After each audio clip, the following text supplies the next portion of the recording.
ஒன்று முதல் முடியும் வரை மாறி மாறி வாசிப்போம். கடைசி வசனம் அனைவரும் சேர்ந்து வாசிப்போம். கர்த்தாவே, என் வார்த்தைகளுக்கு செவி கொடும், என்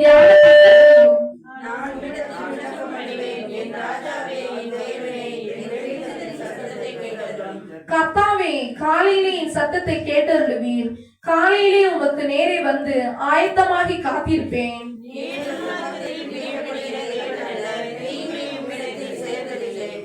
வீம்புக்காரர் உம்முடைய கண்களுக்கு முன்பாக நிலைநிற்க மாட்டார்கள். அக்கிரமக்காரர் யாவரையும் வெறுக்கிறீர்.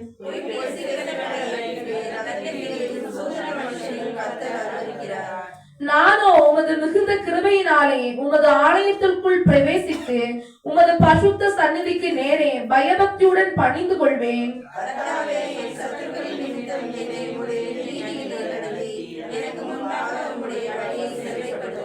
அவர்கள் வாயில் உண்மை இல்லை, அவர்கள் உள்ளம் கேடுபாடு உள்ளது. அவர்கள் தொண்டை திறக்கப்பட்ட பிரேத குழி, தங்கள் நாவினால் இச்சக பேசுகிறார்கள்.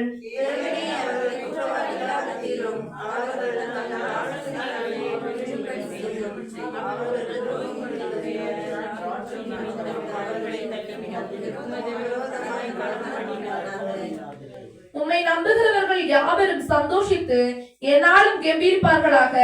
நீர் அவர்களை காப்பாற்றுவீர். உம்முடைய நாமத்தை நேசிக்கிறவர்கள் உம்மில் களி கூறுவார்களாக. கடைசி வசனம் சேர்ந்து வாசிப்போம். நீதிமானை நீர் ஆசீர்வதித்து ஆரியம் என்னும் கேடத்தினால் அவனை சூழ்ந்து கொள்வீர். வாசிக்க வேண்டிய சங்கீதம் வாசித்தாயிற்று எல்லாரும்.